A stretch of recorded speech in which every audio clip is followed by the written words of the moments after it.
Morning, fellas. Ben back again. Oh, this is tricky. The latest viral content online is how people are falling off their 450s because of this coming in contact with the tire. All the fellows have removed the upper fender, the lower fender, and they only have the upper fender. This is coming in contact with the tire and causing all kinds of sudden stops, front wheel getting locked, and the rider being thrown off. This is a tricky one. I never really understood why Royal Enfield had to do something like this. They had to come down here and then, of course, it's obvious that they had the brake rotor on the other side, and so they wanted the wire to travel that way. But even then, that being said, it's a simple, straightforward thing to do. There's like on Ben, you guys see the brake rotor is on the other side, so the wire travels from over here, goes underneath, comes up from there. There's a small clamp over there to hold on to the wire, and then travels from this way onto the other side. With the suspension travel, I've done enough testing. The front wheel doesn't pull on the brake hose. The brake hose gets lifted, and that's a safe setup. But on the 450, fellows who've gotten rid of the lower fender, they're asking for trouble because this gets compressed and the tire touches this.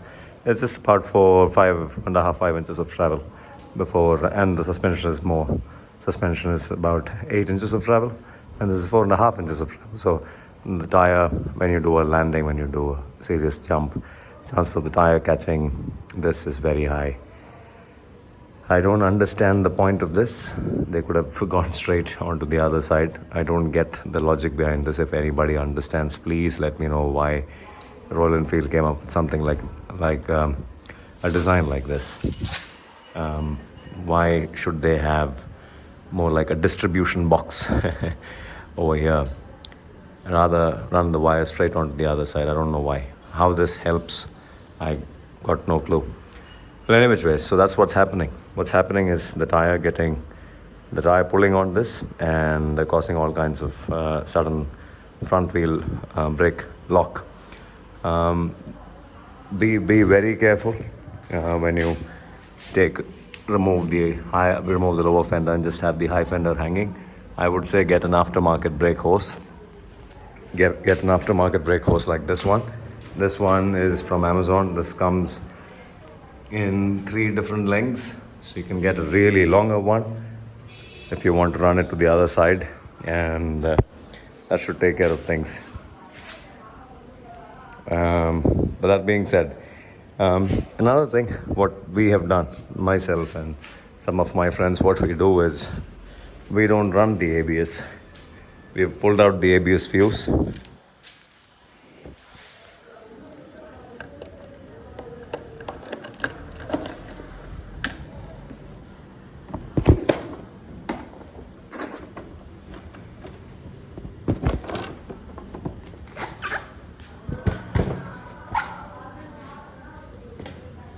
All you need to do is just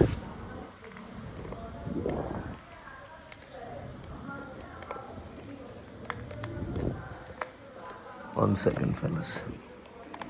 This should come up from over here, but then I don't know why. Yeah. So that's the fuse that I pulled out. Once you pull that fellow out, that's the ABS motor 15A. If you pull out the ABS valve, then there is going to be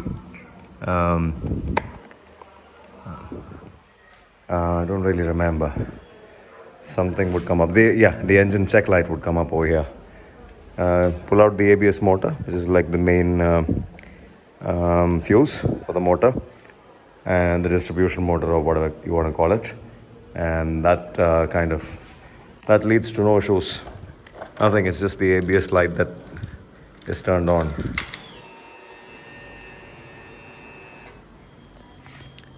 So the ABS light remains. That's all there is to it. I crank the engine.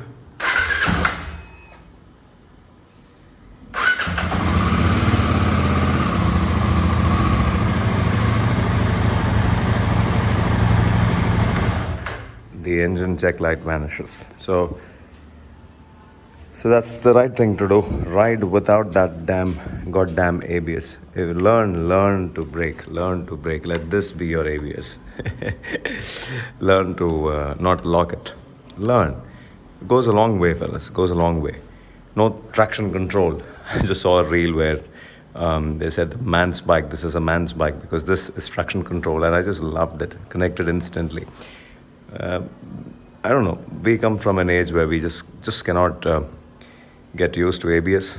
I don't like to relax on motorcycles. I like to relax in cars, and in cars, ABS being there makes absolute sense. But not on motorcycles. On motorcycles, ABS is just I don't know. Yeah, it's not for me at least. It has to be engaging. That's the beauty of motorcycles. Motorcycles have to be engaging.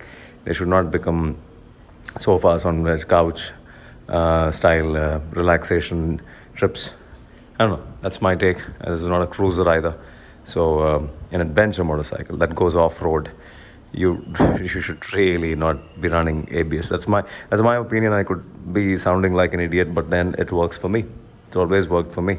My braking improves with every single machine that I ride without ABS, and I'm glad that I improve as a rider.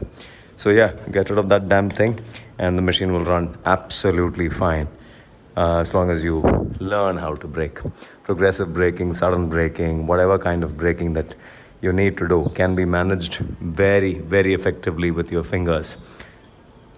You know, eye-hand coordination, muscle memory, all that comes into handy when you ride motorcycles. So stop relying on the bloody motorcycles safety features and then this and that and that and this. Oh my god, it's become a nonsense game nowadays.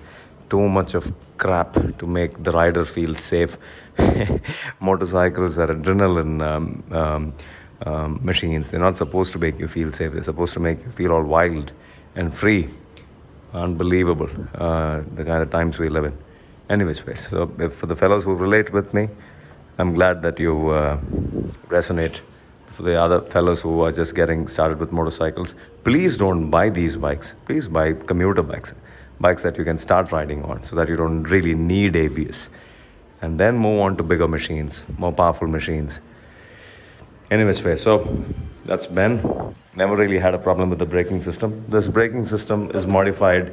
There's a lot that's gone into it. The shorty lever is a game changer, complete game changer. There's a piston in this which I've swapped out. I don't really remember the bloody, this one. The piston, I've swapped it out with something else from Amazon. I don't really remember the name of the model. The rubber boot, oh god, tone needs to be replaced. Then the brake hose is different. The brake pads are different, and this runs a liquid moly brake fluid .4. Again, very high temperature resistant, heat resistant liquid. So this is no more the spongy 411 brakes. This is as tight, as sharp as that. People who ride it, and they would know. Of course, I can't really convince anybody online, but you have to ride it to know what I'm talking about. So that's that. The engine is beautiful with the new valves from Hitchcock. Sounds like a charm.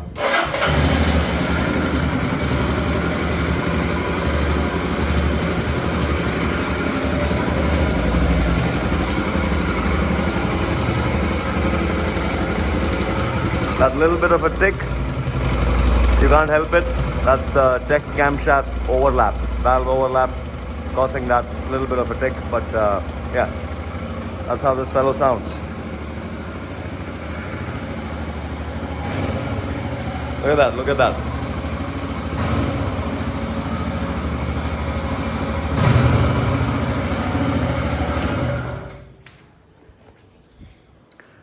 Rides like a dream off-road, a serious off-road machine. And that's a beautiful travel machine now. the rally seat, I can just slide back and forth. Hope this helped. It helped. Ben signing out for now. Ciao.